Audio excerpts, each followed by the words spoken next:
스티븐 호킹이라는 천재 물리학자를 여러분 기억하실 겁니다.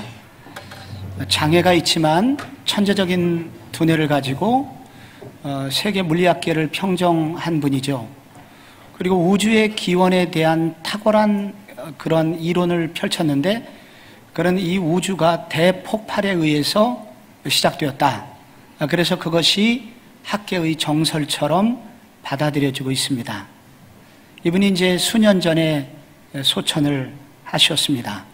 근데 이분이 2010년도에 위대한 설계라는 이제 또 한 분과 함께 책을 한 권 냈는데, 이 책에는 그가 그동안 연구했던 우주의 기원이라든지 그리고 물리학에 관련된 굉장히 박학한 내용들이 기술이 되어 있습니다. 그런데 더불어 이 책에서 그는 이 우주는 하나님이 만든 것이 아니라 저절로 시작되었다고 분명하게 주장을 하였습니다. 여러분, 영국에서 제일 좋은 대학 중에 하나가 옥스퍼드 대학 아니겠습니까? 이 대학의 생물학자인 리처드 도킨스가 만들어진 신이라는 책을 썼죠. 이 책의 제목 그대로 그는 무신론자로서 하나님이라는 존재는 인간의 창작물이다 라고 그는 주장을 하였고, 많은 사람들에게 영향을 미쳤습니다. 그런데 우리의 자녀들은 교회에서 이 우주는 그리고 인간은 하나님이 만들었다고 분명히 배웠고, 그리고 성경적인 사고로 이제 교회에서 교육을 받지만, 그러나 이제 학교에 가게 되면 무신론 교사와 무신론 학자들이 만들어낸 이론을 배우면서 혼란에 빠지게 됩니다. 그리고 결정적으로 청년의 시기가 되었을 때 무신론 학자들이 쓴 그러한 성경과 배치되는 내용의 글들과 책을 읽게 되면서 교회를 떠나게 되는 일들이 매년 늘어나고 있습니다. 우리 교회는 몇 주 전에 이와 같은 문제의식을 가지고 서울대 천체 물리학과 오종학 교수를 초청하여 특강을 듣고 청년들과 대담을 나누는 그런 시간이 있었습니다. 스티븐 호킹의 주장대로 이 우주가 폭발에 의해서 수많은 별들이 만들어졌다고 하자, 그렇다면 원래 폭발되기 전에 그 물질은 누가 만든 것인가? 인간의 몸을 구성하고 있는 매우 중요한 원소 중에 하나가 탄소인데, 보통 과학자들이 지구가 46년 전에 만들어졌다고 주장하는데, 그때 이미 탄소가 존재했다는 것입니다. 또한 탄소와 더불어서 다양한 원소들이 존재했는데, 지구가 만들어지기 전 그 원소들은 도대체 어떻게 존재하게 되었을까? 아무리 탁월한 과학자라고 하라도 이 분야에 대해서 정답을 자신 있게 말하는 사람은 지금도 없습니다. 그래서 그는 주장하기를, 신의 존재에 대해서 감히 말하는 것은 그가 연구한 과학적 사실에 근거한 것이 아니라 자신의 철학적 견해이며 형이상학적 판단이다 라고 말했습니다. 무신론자들은 이 과학이라는 것과 자신의 철학을 비빔밥으로 만들어버렸습니다. 이것을 구분해낼 수 있어야 된다는 거예요.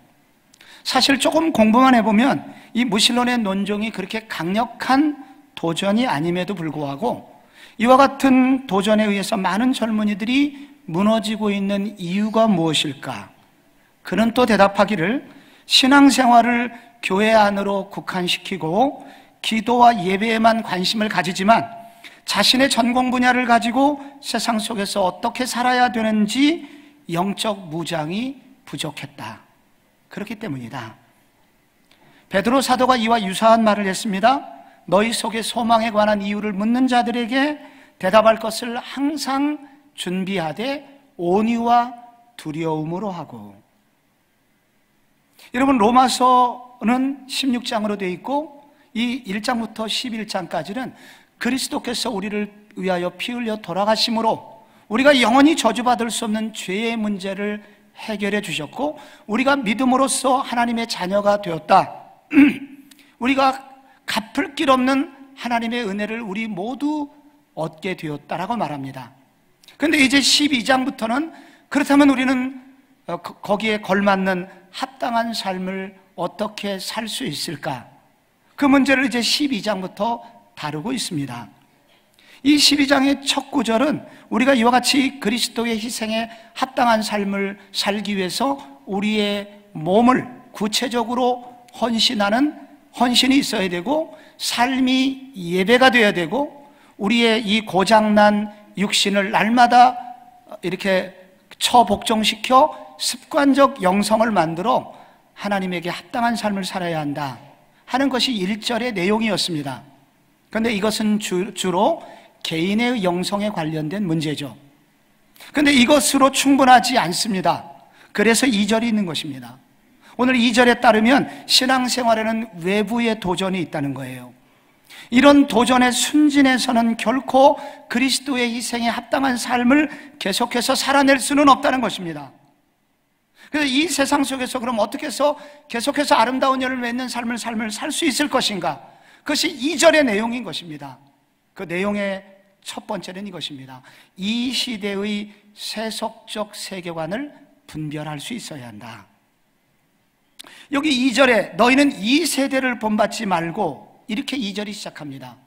여기 이 세대는, 세대할 때는 헬라어로 아이온 이렇게 쓰고 영어로 에이지 이렇게 번역을 했습니다. 이것은 바로 이 세상의 풍조를 말하는 것입니다. 세속적 세계관을 말하는 것입니다. 이 세대를 본받지 말라 할 때 이 단어는 생각의 틀, 행동의 틀이 있는데 그것을 따르지 말라는 뜻입니다. 즉, 이 세상의 가치관, 이 세상의 사고방식을 본받아서는 안 된다 말하고 있는 것이죠. 영어 성경 번역본 중에 J.B. 필립스라는 번역 성경이 있습니다. 이 성경은 2절을 헬라어를 이렇게 번역했어요. Do not let the world around you squeeze you into this mold. 여러분을 둘러싸고 있는 세상이 여러분들을 그것들의 틀 속으로 쥐어짜서 빚어내지 못하도록 막으십시오. 여러분, 1세기 로마 제국은 화려함은 성도들을 강하게 유혹하였습니다.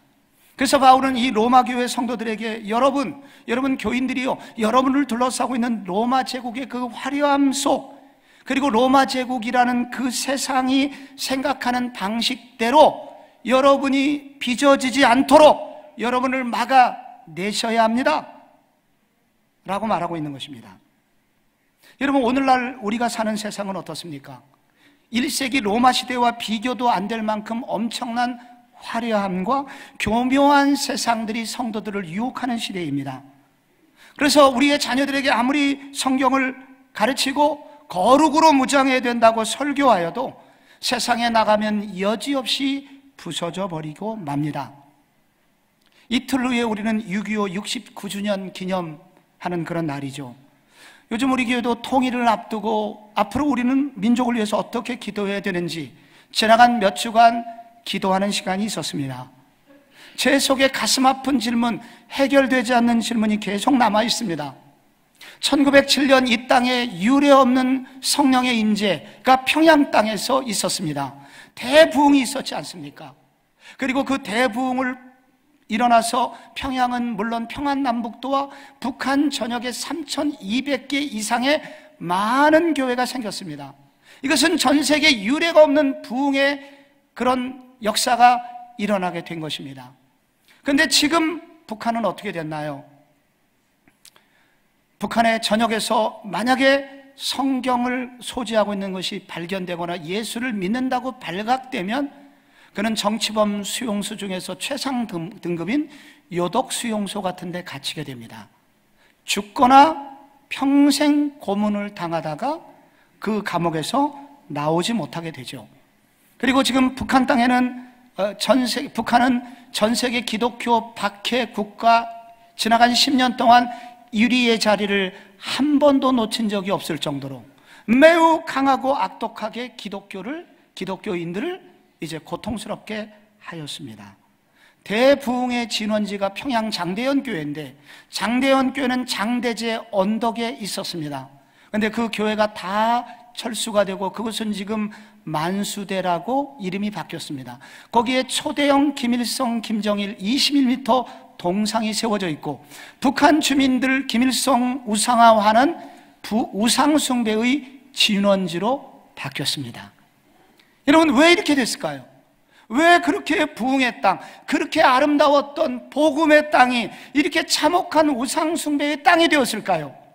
여러 이유가 있겠지만 그 이유 중에 분명한 한 가지, 1945년 민족이 해방이 되었을 때 이 북한 교회는 김일성이 가져온 공산주의에 대해서 몰라도 너무 몰랐다는 것입니다.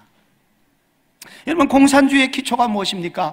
유물론 아닙니까? 모든 물질, 모든 이 세상은 물질로, 심지어 사람도 물질에 의해서 구성되어 있다는 유물론적인 사고로 견고히 무장하고 모든 인간들은 평등해야 된다는 아름다운 구호를 전략으로 내세우고 가진 자와 가지지 못한 자들에게 갈등을 일으켜서 결국은 부자들을 죽이는 방식의 전술을 이용하여 북한 전역의 체제 전복을 김일성은 계획하고 왔었습니다.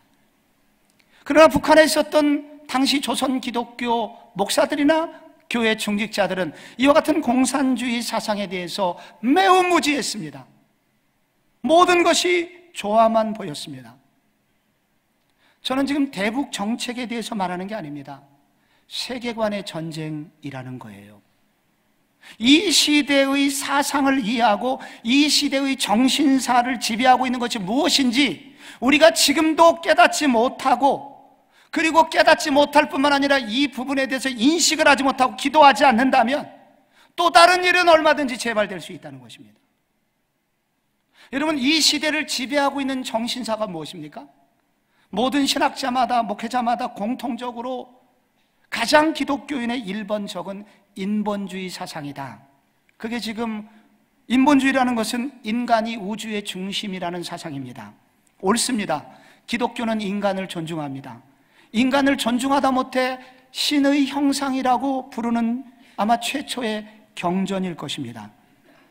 그러나 이 인간이 하나님이 피조물이라는 사실을 잊어버릴 때 인간은 인간의 모습을 다 잃어버리게 됩니다.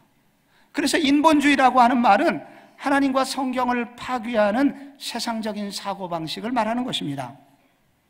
성경의 대표적인 인본주의자가 나옵니다. 느부갓네살이라는 바벨론의 왕이죠.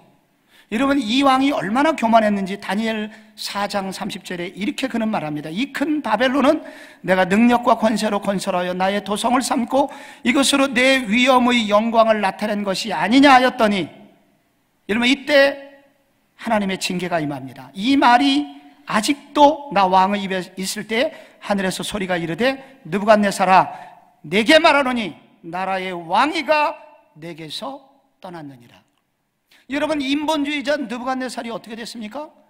여러분, 정신질환이 찾아왔고 그래서 결국은 이 습속에서 짐승처럼 7년의 시간을 보내게 됩니다. 우리가 인본주의 철학을 따르는 자들의 핵심은 모든 공간에서 하나님의 존재를 몰아내는 것입니다. 대표적으로 1960년대 미국에서 이런 일이 있었죠. 미국의 건국 정신은 성경입니다. 그래서 모든 기관들, 학교마다 모든 일을 기도로 시작했었는데 1960년대 자들이 만든 이 법령에 의해서 미국의 모든 공립학교에서 기도로 시작하고 공부하는 것을 법으로 금지하였습니다. 그 이후 미국은 학교폭력, 마약, 총기 사고가 그 이전과 비교하여 비약적으로 10배 이상 증가하였다고, 이것은 한두 기관이 아니라 여러 기관의 조사와 통계에 의해서 나온 결과입니다. 그리고 심지어 1990년대쯤 이르러서는 미국의 고등학교 학생 5명 중 1명은 총기를 소유하고 학교를 다녔다고 합니다. 하나님을, 인간이 중심이라는 것은 옳지만 그러나 하나님을 몰아내는 이 인본주의는, 이것을 기반으로 한 인권 존중은 결국 우리를 더욱 비극적으로 만든다는 것입니다. 최근 유튜브에서 매우 뜨거운 논쟁이 일어나고 있는 분이 울산대 법대 이정은 교수의 이론입니다. 이분이 쓴 책 교회 해체와 젠더 이데올로기라는 책을 우리 교회는 수년 전에 많은 성도들에게 소개를 했고 읽었을 겁니다. 그리고 지금 사역훈련생이 이거를 방학 과제물로 읽도록 되어 있습니다.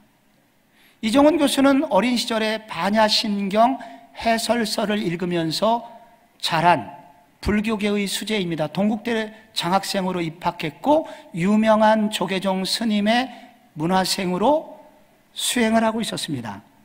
그런데 그가 불교의 사회 정치적 위상을 높이는 거룩한 비전을 가지고 서울법대 대학원에 갔고 그리고 이후에 거기서 법철학을 가지고 박사학위를 받게 됐습니다. 종교자유정책연구원, 줄여서 종자연을 만들었고 그가 만든 많은 전략과 전술들을 통해서 기독교 여러 기관들이 매우 고통스럽게 고통을 당했고 그 중에 하나가 성북구청 그리고 교회연합회가 행하는 소위 어려운 사람들을 돕는 프로그램조차도 할 수 없었던 적이 있었습니다. 그런 기독교를 공격하기 위해서 수많은 기독교 서적을 읽었고 기독교 신학까지 공부했습니다. 수천 편의 기독교 방송 목사님들 설교를 들었습니다. 그러다가 어느 날 방송에서 하나님은 죄인까지 사랑하십니다라는 목사님 설교를 듣다가 자기도 모르게 욕이 나왔는데 욕하는 그 순간 머리가 깨질 듯 아팠고 혀가 마비되면서 방바닥에 떼굴떼굴 구르기 시작합니다. 신비하게 그 순간 하나님이라는 존재가 살아계시구나 이것을 깨닫게 되었고 그는 그 이후에 전혀 다른 사람으로 변화되어 지금은 기독교를 변호하는 사람이 되었습니다. 이분이 쓴 아까 그 책의 핵심 내용이 지금부터 시작이 되는 겁니다. 1990년대 우리나라 운동권은 그들이 동경하던 소련이 몰락했잖아요. 중국이 자유시장 제도를 도입함으로써 이 공산주의를 버린 것처럼 보였을 때 그들은 절망을 하게 됐다고 합니다. 그때 구원의 빛처럼 다가온 것이 프랑스 좌파학자 루이 알투세르 이 사람의 이론입니다. 1968년에 프랑스는 좌파 세력이 혁명을 일으켜서 성공을 거둔 해거든요. 1968년 2차 세계대전의 상처를 깨끗이 씻어낸 프랑스는 경제적으로 대단한 호황을 누리고 있었습니다. 그때 이런 부자들에게 찾아오는 병이 있죠. 그때 청년들은 과거의 전통을 거부하고 자유분방한 삶을 추구하는 새로운 풍조, 유행이 급속도로 번지게 됩니다. 루이 알투세르는 이때를 기회로 삼아 서구의 자본주의를 무너뜨리기 위하여 서구 정신의 기초가 되는 성경적 사고방식이 먼저 무너뜨려져야 된다는 사실을 깨닫게 됩니다. 그리고 그가 내세운 사상을 한마디로 요약한 슬로건이 있습니다. 모든 금지하는 것을 금지하라. 젊은이들이여 너희들을 얽어매고 있는 모든 너희들을 이렇게 하면 안 돼 라고 말하는 것들, 즉 가부장적인 가족제도, 그리고 성적인 억압, 전통적인 사회제도, 성경이 가르쳐주는 이렇게 거룩하게 살아야 등등의 모든 여러분들을 금지하는 것으로부터 여러분을 해방시키십시오. 그리고 이것을 이러한 그의 이론을 이루기 위해서 동원했던 가장 강력한 수단이 바로 동성애 문제라는 겁니다. 성의 해방이라는 거예요. 이 루이 알투세르의 정신적 계승자들이 그 이후에 계속 세계적으로 영향력을 활약을 하였고 그리고 지금은 유엔의 주요한 자리에 이분들이 자리를 차지하고 있다고 합니다. 우리나라에도 이분의 이론을 추종하는 자들이 꽤 많이 있고 이들이 만들어낸 그래서 하고 있는 운동이 성평등 운동이라는 것입니다. 이 땅의 성경은 남자와 여자, 하나님이 남자와 여자를 만들었다고 그러는데 웃기지 마라. 사실은 남자와 여자만 있는 게 아니라 사이에 간자가 있다. 트랜스젠더가 있다. 남성이지만 여성이라고 생각하는 여성이 있고 여성이지만 남성이라고 생각하는 남성 등 50개 이상의 성이 존재한다. 그들이 비록 소수라고 할지라도 이런 모든 성을 가진 사람들은 평등하다. 만약에 이런 평등을 부정하는 사람은 인권 탄압자들이며 혐오 집단으로 규정하고 규제되어 마땅하다. 그래서 이들은 이런 것을 법제화하기 위해서 국회로 들고 갔지만 여러 건강한 정신을 가진 사람에 의해서 이것이 좌절되자 그들은 이것을 국무회의로 가지고 갔습니다. 작년 2018년 8월에 국무회의에서 소위 국가인권정책 기본계획이라는 것으로 여러분 국무회의가 통과되었고 대통령령으로 모든 산하기관에 이것을 가르치도록 성평등 교육을 시키도록 의무화되었습니다. 여러분들 어느 날부터 아이들이 학교에서 교과서를 가지고 오질 않아요. 그 사이에 무슨 일이 벌어졌냐면 여러분 교과서의 대부분의 것에서 여러분 이와 같은 것들이 다 수록이 되어 있습니다. 10년이 지나면 매우 자연스럽게 교회는 혐오 집단이 됩니다. 이러한 목적을 이루는 가장 큰 방해 세력은 성경을 가르치는 교회거든요. 그래서 모든 여론을 총동원하여 기독교를 가장 혐오한 집단으로 만들어내려고 여론이 동원되고 있다고 그는 주장합니다. 저는 이분의 얘기가 틀리기를 소원합니다. 그러나 이분의 얘기를 읽고 여러분 돌아가는 여러 정황을 살펴보면 정말 이렇게 돌아가고 있다는 합리적 의심을 할 수밖에 없습니다. 여러분 영국을 비롯한 서구의 나라들이 여러분 이렇게 주일이 되면 30년 전만 해도 인구의 3분의 2가 교회를 갔습니다. 그러나 30년이 지난 오늘 여러분 교회들 서구에 있는 젊은이들 그 가정들이 인구 3% 이하가 교회를 다녀요. 여러분 30년 만에 모든 교회들이 정말로 거대한 무슨 폭탄을 맞은 것처럼 다 무너졌습니다. 이 세상적 풍조가 아이들을 세속화시켰고 아이들은 모든 금지하는 것을 금지하라는 자유를 누리면서 영적 방랑자로 전락해버리고 말았습니다. 교회는 절대로 소수자를 박해하지 않습니다. 기독교는 모든 종교 중에서도 가장 소수자의 아픔을 이해하고 보존하는 종교입니다. 그래서 이것은 동성애가 옳으냐 그르냐 그 문제를 하는 것이 아니라 오히려 동성애까지 이용하여 여러분 어떤 목적을 이루려는 사상이 흐르고 있음을 간파해야 된다는 것입니다. 거대한 어떤 사상이 반기독교 정서로 흐르고 그 기저에 그 사상을 퍼뜨리는 전략가들이 있다는 사실을 알아야 됩니다. 지금은 프레임의 전쟁 시대예요. 세상은 교회를 향하여 무섭게 도전하고 사상적으로 무장을 하고 있지만 교회는 순진합니다. 교회는 이런 부분에 대해서 영적으로 깨어있지 못하고 지적으로 깨어있지 못하고 결국은 어떤 사상을 가진 사람에 의해서 결국은 전복될 위기에 놓여져 있습니다. 그리고 또 한편으로 교회 내부에서 교회를 정치적으로 이용하려는 사람들이 너무 많음으로 인하여 여러분 세상에서 교회가 그렇게 비춰지도록 만들어져 가고 있습니다. 너희는 이 세대를 본받지 말아라. 지금 일어나고 무슨 일이 일어나는지 고민하는 신앙인이 되어라.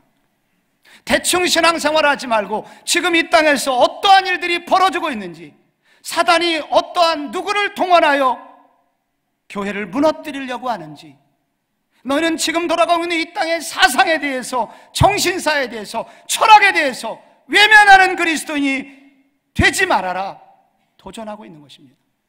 바울은 여기서뿐만 아니라 그래서 성경 이곳저곳에서 이것이 얼마나 많이 강조됩니까? 에베소서 6장 12절에 우리의 씨름은 혈과 육에 대한 것이 상대하는 것이 아니요 통치자들과 권세자들과 이 어둠의 세상자들과 하늘에 있는 악의 영들에 대함이라. 그러므로 하나님의 전신갑주를 취하라. 이는 악한 날에 너희가 능히 대적하고 모든 일을 행한 후에 서기 위함이라. 이 땅의 영적 전쟁의 1번지는 여러분 사단이 여러분 머리 풀어헤치고 도포자락 입고 나타나는 것이 아니라 이와 같이 교묘한 사상을 이용하여 이 땅과 성도를 유린하고 있음을 기억할 때 우리는 이 세상에서 그리스도인 다움을 유지할 수 있다고 도전하는 것을 깊이 새기시는 아침이 되시기를 바랍니다. 또 하나 우리가 이 세상에서 그리스도인답게 열매 맺는 신앙이 되기 위해서는 두 번째이자 마지막으로 나의 지성적인 영역이 선한 영향을 받도록 늘 우리의 지성의 영역에 관심을 가져야 합니다. 여기 너희는 이 세대를 본받지 말고 그 다음에 오직 마음을 새롭게 함으로 변화를 받아 하나님의 뜻을 분별해라 라고 뒷부분에 나와 있습니다. 바울은 앞부분에 합당한 삶을 위해서 너희 몸을 들여라 그러더니 이제는 세상으로 가서 세상을 알아야 된다, 분별해야 된다 말하고, 그리고 마지막 세 번째는 다시 마음으로 돌아왔습니다. 결국 이 세상 속에서 우리가 살아가는 몸이 정상적인 기능을 하기 위해서는, 제 기능을 하기 위해서는 이 내면, 이 모든 것의 엔진이 되는 마음이 바르게 되어야 된다는 부분을 강조하기 위해서입니다. 여기 변화를 받아라 하는 단어의 뜻은 겉과 속 모두 다 변화를 받아라. 그래서 고대 헬라어에서는 이 단어가 유충이 나비가 될 때 표현한, 그때 쓰던 단어입니다. 예수 그리스도께서 변화산에서 그분이 완전히 변화돼서 흰 옷을 입은 이 세상에서 빨래하는 사람이 더 이상 희귀할 수 없을 정도의 영광스러운 몸으로 변화되었을 때 제자들이 감동했듯이, 이렇게 요 예수님처럼 완벽히 변화되는 것을 일컬어 요 변화를 받아 라는 단어에 녹아져 있습니다. 이런 변화는 어떻게 가능하냐? 마음을 새롭게 함으로 가능하답니다. 여기서 마음이라는 단어는 좀 애매한 번역입니다. 이 헬라어 누스라는 이 단어는 오히려 마음이 아니라 지성입니다. 생각입니다. 마음의 결단, 생각의 결과. 그래서 우리가 우리의 생각과 지성과 마음의 결단, 마음이 이렇게 변화가 될 때 새롭게 함으로써 우리가 그리스도인답게 변화될 수 있다는 것입니다. 이 부분에서 매우 중요한 두 가지 문법이 있는데, 한 가지는 변화를 받는다는 것이 수동태로 되어 있다는 것입니다. 수동태는 무엇입니까? 바로 내가 어떤 영향력을 받느냐에 따라서 달라진다는 거예요.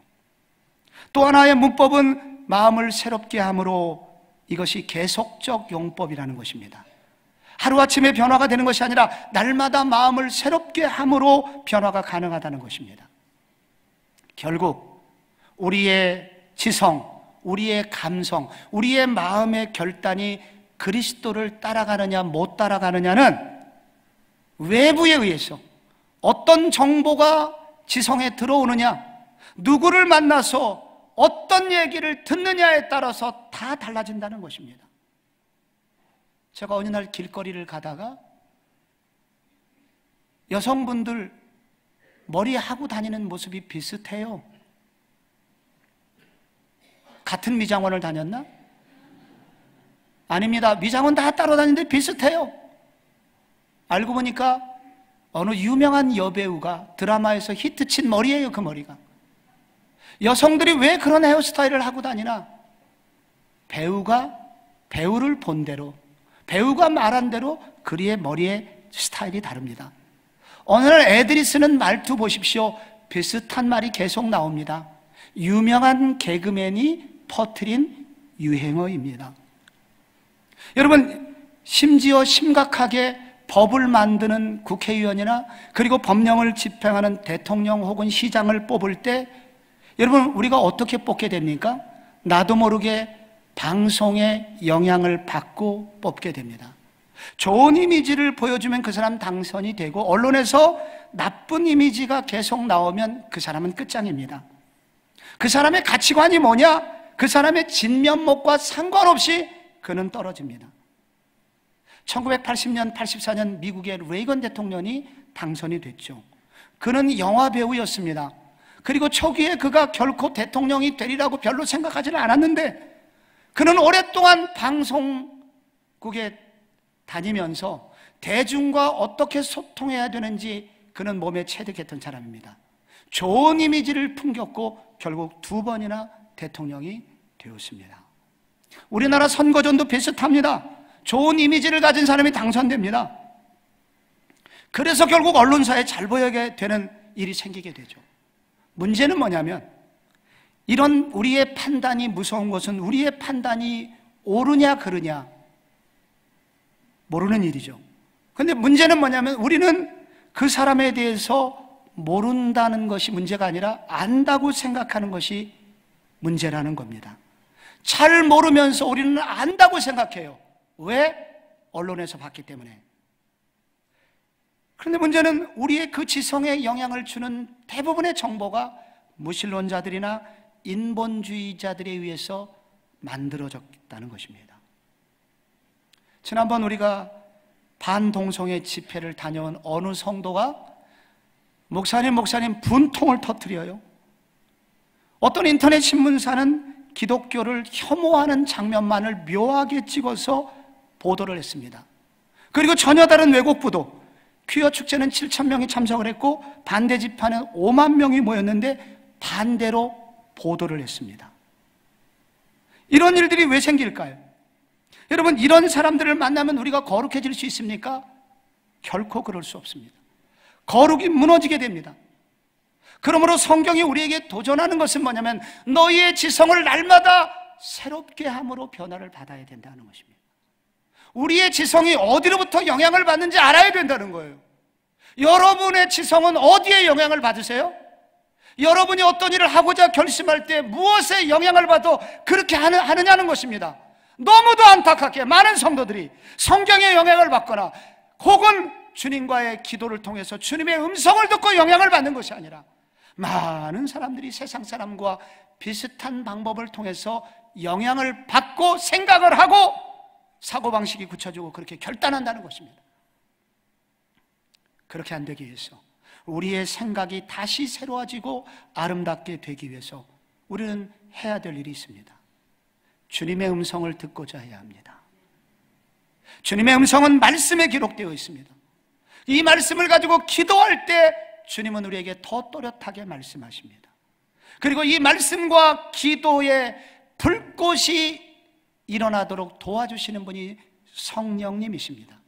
그래서 말씀을 가지고 기도하면서 성령님을 의지하고 살게 되면 마음에 불이 붙어서 우리가 할 수 없는 일까지 하게 하시고 우리가 하지 못하는, 할 수 없었던 것에 대한 분별력까지 생기게 만들어 주십니다. 그러므로 우리 성도들이 해야 되는 것은 말씀과 기도와 성령을 의지하여 우리 내면에 거룩한 촛불혁명이 일어나도록 하는 것입니다. 그래서 이 말씀과 기도와 성령을 의지하는 이 거룩한 촛불혁명을 일으켜서 우리의 내면에 잘못된 옛사람은 몰아내고 그리스도의 말씀으로 충만해질 때 우리는 우리의 지성이 거룩한 영향을 받기 시작할 수 있다는 겁니다. 그리고 여러분, 이와 같은 예배를 통하여 날마다 새 힘을 얻는 것이 매주 진행되어야 됩니다. 또 하나, 예배가 끝난 후에 선한 사람들과의 교제를 통하여 건강한 기독교인들, 선후배들을 만남을 통하여 그들과 교제를 통해서 하나님의 뜻을 어떻게 구체적으로 실현하셨는지 들으면서 우리의 나아갈 방향을 잡아야 됩니다. 그리고 하나님이 알려주신 뜻대로 살고자 삶에서 실천할 때 우리는 조금씩 변화를 경험하게 됩니다. 우리 교회는 지난 2주간 통일을 준비하면서 통일 비전 스쿨을 열었습니다. 여기 2명의 젊은 전도사, 28세의 청년 전도사, 35세의 청년 전도사, 둘 다 탈북한 젊은이들입니다. 목숨을 걸고 두만강과 압록강을 건너서 남한에 왔는데 남한 땅에 적용하지 못하고 결국은 비관하여 자살을 시도하려는 그런 시도가 있었다는 게 공통점입니다. 그런데 이 두 사람 물론 김일성 우상화의 어렸을 적부터 교육을 받고 자란 두 사람이죠. 그런데 이 두 사람 모두 다 변화되어 지금은 총신대학교 1학년, 3학년에 재학 중이고 한 명은 교회를 개척해서 탈북자들 놓고 한 명은 교육전도사로서 찬양과 교회 찬양인도를 하는 분으로 지금 섬기고 있으며 통일의 그날이 오면 북한 땅에 올라가 첫째 교회를 세우고 두 번째 학교를 세우고 셋째 직업 전문학교를 세워서 북한을 변화시키겠다는 비전을 갖고 있는 젊은이들입니다. 이들이 어떻게 이렇게 변화됐을까요? 그렇게 어렸을 때부터 엄격한 우상화 교육을 철저히 받았던 그들, 남한 땅에서 절망해서 비관하여 자살을 낸 그들이 어떻게 이렇게 아름답게 변화됐느냐? 공통점은 그들이 어느 목사님께서 만드신 1년짜리 성경 통독학교를 졸업했다는 것입니다. 하루에 16시간씩 1년에 구약 30독, 신약 70독, 성경 1000절을 암송하는 맹훈련을 받는 그 학교를 졸업했다는 것입니다. 이분들이 성경을 읽다가, 그리고 성경을 암송하다가 어느 날 비수처럼 자신의 가슴에 다가온 말씀으로 인해서 그들이 갖고 있었던 체제에 대한 완고한 사고들이 무너지게 되고, 그들이 응어리졌던 그 상처받은 마음이 씻겨지게 되고, 심지어 그러다 보니까 몸에 걸린 병까지 치유되면서 이 그리스도를 만난 이 복음의 체험을 통해서 그들이 완전히 변화되게 되었다는 것입니다. 성경이, 그리고 그리스도가, 좋은 선한 그리스도인과의 만남이 여러분 그들의 지성을 바꾸고 마음을 바꾸고 마음의 결단을 바꾸고 비전을 바꾸게 되었다는 것입니다. 우리 교회 우중학 교수 왔을 때 그분이 마지막으로 도전한 얘기가 지금도 제 가슴에 두고두고 앞으로도 남아있을 것 같습니다. 그분이 특강을 마무리하면서 선지자적인 도전을 날리셨습니다. 우리 교회 안에는 실력 있는 장로님도 많고 권사님도 많고 집사님도 많은데 왜 세상에서는 그런 사람을 찾아볼 수 없는가?